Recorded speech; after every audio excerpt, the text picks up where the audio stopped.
Hello friends, నా ఛానల్‌కి స్వాగతం అండి.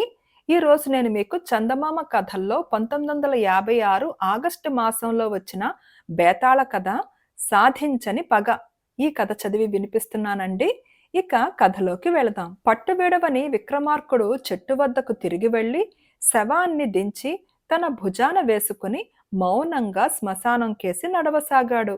అప్పుడు శవంలో ఉన్న బేతాళుడు, రాజా, భానుదత్తుడు తన పగనైనా విసర్జించాడు కాని నువ్వు మాత్రం నీ పట్టు విడిచేటట్టు లేవే. అతని కథ వింటే నీ బుద్ధి మారుతుందేమో, ఆ కథ చెబుతాను విను అంటూ ఈ విధంగా చెప్పసాగాడు. పూర్వం హిమాలయ పర్వతాలకు దిగువన మణిమంతమనే ఓ చిన్న రాజ్యం ఉండేది. నందికేతుడు అనేవాడు ఆ రాజ్యానికి సేనాధిపతి. ఆయన బల పరాక్రమాల వల్లనే శత్రువులు మణిమంతం కేసి తేరిపార చూడలేకపోయేవారు. రాజు కూడా సేనాధిపతి ఎట్లా చెప్తే అట్లా నడుచుకునేవాడు. నందికేతుడికి పుష్పావతి అని ఒక కుమార్తె ఉండేది. ఆమె గొప్ప సౌందర్యవతి. ఆమెను పెళ్లాడటానికి అనేక మంది రాజకుమారులు సిద్ధంగా ఉన్నారు. కానీ పుష్పావతి భానుదత్తుడనే యువకుణ్ణి ప్రేమించింది. భానుదత్తుడు అందగాడే కాక గొప్ప ఇంటివాడు. అతని తండ్రి ఒక సామంతుడు. రాజాధిరాజులను పెళ్లాడవలసిన తన కుమార్తె ఒక సామంతు కొడుకును ప్రేమిస్తున్నదని తెలియగానే నందికేతుడికి పట్టరాని ఆగ్రహం వచ్చింది. వెంటనే ఆయన రాజు వద్దకు వెళ్ళి, మహారాజా, భానుదత్తుడు దేశద్రోహి, అతనికి వెంటనే దేశ బహిష్కార శిక్ష విధించండి అన్నాడు. కారణం కూడా అడగకుండా రాజు భానుదత్తుడికి దేశ బహిష్కారం విధించాడు. భానుదత్తుడు ఎంతో పౌరుషము, అభిమానము కలవాడు. తనకింత అవమానం చేసిన నందికేతుణ్ణి తన కత్తికి బలిచేసి పగ తీర్చుకునే ఉద్దేశంతో ఆ రాత్రి అతను యుక్తిగా నందికేతుడి పడక గది ప్రవేశించాడు. కానీ తీరా కత్తి దూసే సమయానికి అతనికి పుష్పావతి జ్ఞాపకం వచ్చింది. నందికేతుణ్ణి చంపడం పుష్పావతికి బాధ కలిగిస్తుంది అనుకుని ఆ పని చెయ్యలేక భానుదత్తుడు వచ్చిన దారినే బయటకు జారుకుని తెల్లవారే లోపుగా రాజ్యం విడిచిపెట్టి పక్క రాజ్యమైన పులింద నగరానికి ఒంటరిగా వెళ్ళిపోయాడు. పులిందరాజు దుర్బలుడే కాని ఆయనకు రాజ్యదాహం జాస్తి. మణిమంతం నుంచి వెళ్ళగొట్టిన వారందరికీ పులిందుడు ఆశ్రయం ఇచ్చి ఎప్పటికైనా ఉపయోగిస్తారని వారికి గొప్ప గొప్ప పదవులు కూడా ఇచ్చేవాడు. భానుదత్తుడు తన రాజ్యంలో తలదాచుకోవడానికి వచ్చాడని తెలియగానే పులిందుడు అతనికి గొప్ప స్వాగతం ఇచ్చి ఎంతో మర్యాద చేసి అతను సుఖంగా జీవించడానికి తగిన సౌకర్యాలన్నీ ఏ లోటు లేకుండా ఏర్పాటు చేశాడు. 1-2 ఏళ్లు గడిచాయి. భానుదత్తుడి అభిమానం కొంచెమైనా చావలేదు. పుష్పావతిపై అతనికుండిన ప్రేమ క్రమంగా తగ్గిపోయింది కానీ నందుకేతుడి ప్రాణం తీయాలనే కాంక్ష మటుకు ఎక్కువయింది. భానుదత్తుడు మనసులో పగ ఎట్లా ప్రజ్వలించేది పులిందుడు కనిపెడుతూనే ఉన్నాడు. ఆయన ఒకరోజు భానుదత్తుడితో, మిత్రమా, నీ బాధ చూడలేకుండా ఉన్నాను. నీకు కావలసిన బలాలను నీ వెంట పంపుతాను. నీ శత్రువైన నందుకేతుణ్ణి చంపుకో. కావలిస్తే మణిమంత రాజ్యాన్ని కూడా వశపరుచుకో. అక్కడి రహస్యాలన్నీ ఎరిగిన వాడివే గనుక కొద్దిపాటి సేనతోనే జయించవచ్చు అన్నాడు. నందుకేతుడి పేరు వినగానే భానుదత్తుడు పళ్ళు కొరికి, నాకు రాజ్యం అవసరం లేదు, ఏమీ అవసరం లేదు. నాకు కావలసిందల్లా ఇద్దరు, నందికేతుడు, అతని కూతురు అన్నాడు. నీ ఇష్టం, అలాగే కాని అన్నాడు పులిందుడు. ఆయన భానుదత్తుణ్ణి పంపేసి తన సేనానాయకుణ్ణి పిలిపించాడు. మంచి యోధాన యోధులను 60 మందిని చూసి భానుదత్తుడి వద్దకు పంపించు. వారిలో మణిమంతం నుంచి వచ్చిన వారినందరినీ చేర్చు. వీరందరినీ తీసుకుని భానుదత్తుడు ముందుగా మణిమంతం వెళ్ళి నందికేతుణ్ణి చంపేస్తాడు. ఈ లోపల నీవు మన సేనలను మణిమంతానికి తీసుకుపో. నందికేతుడు చావగానే అక్కడి బలాలలో అరాచకం ఏర్పడుతుంది.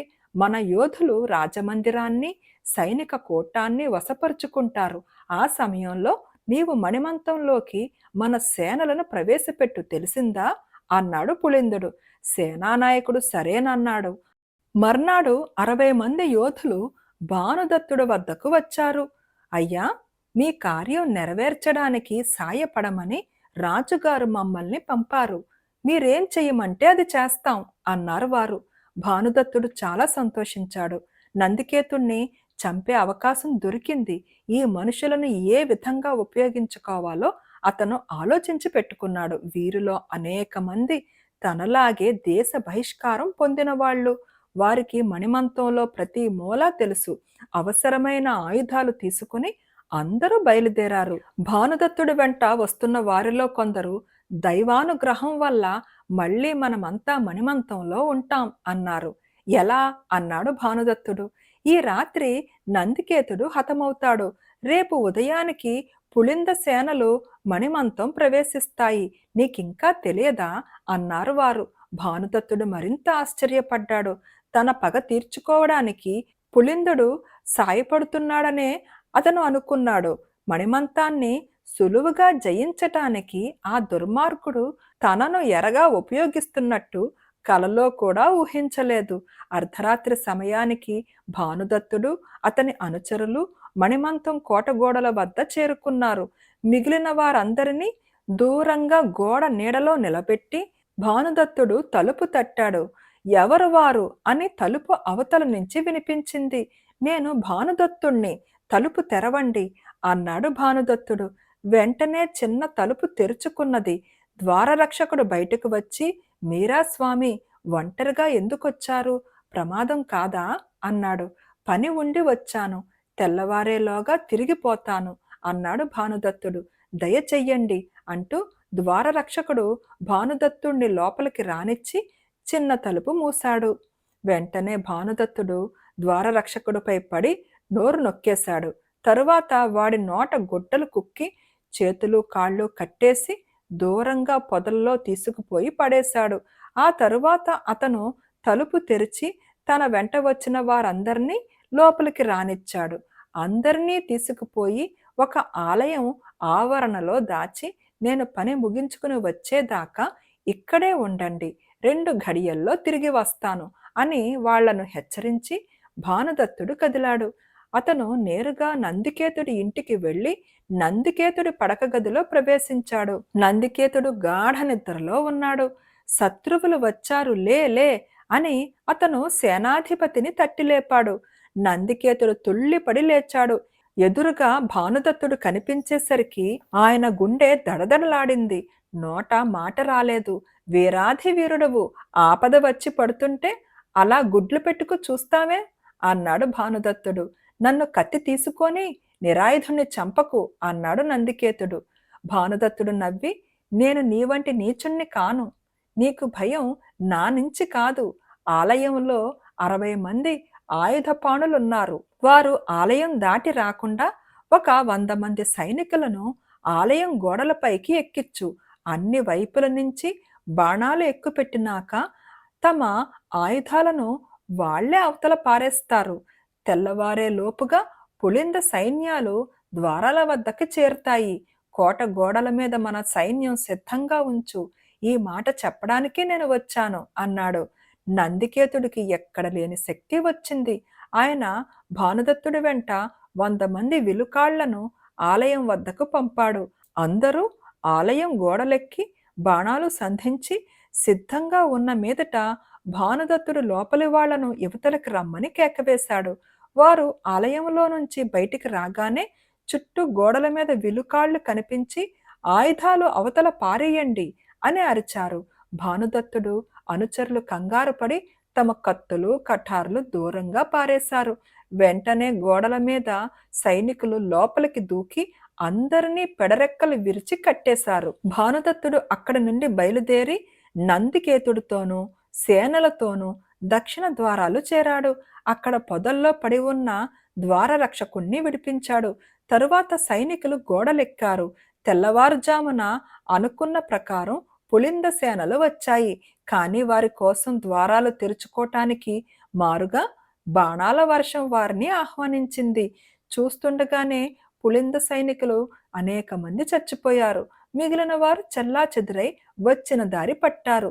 నందికేతుడు తన సైనికులతో చాలా దూరం తరిమి చావగొట్టి సాగనంపి వచ్చాడు. ఇదంతా ముగిసిన కాసేపటికి నందికేతుడు భానుదత్తుడు రాజసభకు వెళ్లారు. నందికేతుడు సభలో జరిగిందంతా చెప్పి, మహారాజా, భానుదత్తుడికి లోగడ దేశ బహిష్కారం విధించి ఉన్నాం. ఆ శిక్ష రద్దు చేసి అతనికి ఉపసేనాధిపతి పదవి ఇవ్వవలసిందని నా ప్రార్థన అన్నాడు. భానుదత్తుడు ఉపసేనాధిపతి కావటమే కాక సేనాధిపతి అల్లుడు కూడా అయ్యి సుఖంగా ఉన్నాడు. బేతాళుడు ఈ కథ చెప్పి, రాజా, ఒకసారి ప్రేమ కోసం ఒక పగను విసర్జించిన భానుదత్తుడు రెండవసారి మళ్ళీ పగ తీర్చుకోవడానికి ఎందుకు పూనుకున్నాడు? తీరా అవకాశం దొరికేసరికి పగ తీర్చుకునే ప్రయత్నాన్ని ఎందుకు మానుకున్నాడు? సమాధానం తెలిసి కూడా చెప్పకపోయావో నీ తల పగిలిపోతుంది అన్నాడు. ప్రేమ కన్నా పగ బలీయమైనది. అందుచేతనే ప్రేమ చల్లారినా కూడా భానుదత్తుడి హృదయంలో పగ చల్లారలేదు. అందుచేతనే అతను పులిందుని సహాయంతో నందికేతుడి మీద పగ తీర్చుకోటానికి బయలుదేరాడు. కానీ పగ కంటే బలీయమైనది దేశభక్తి. తాను నందికేతుడిపై పగ తీర్చుకున్నట్టయితే దేశం శత్రువు పాలవుతుందని తెలియగానే భానుదత్తుడు తన పగను విసర్జించేశాడు అని విక్రమార్కుడు జవాబు చెప్పాడు. ఈ విధంగా రాజుకు తిరిగి మౌనభంగం కలగగానే బేతాళుడు శవంతో సహా మాయమై మళ్ళీ చెట్టెక్కాడు. నచ్చిందా ఈ కథ? నా కథ నచ్చితే తప్పకుండా లైక్ చేయండి, షేర్ చేయండి అండ్ సబ్స్క్రైబ్ చేసుకోవడం మర్చిపోకండి. Thank you.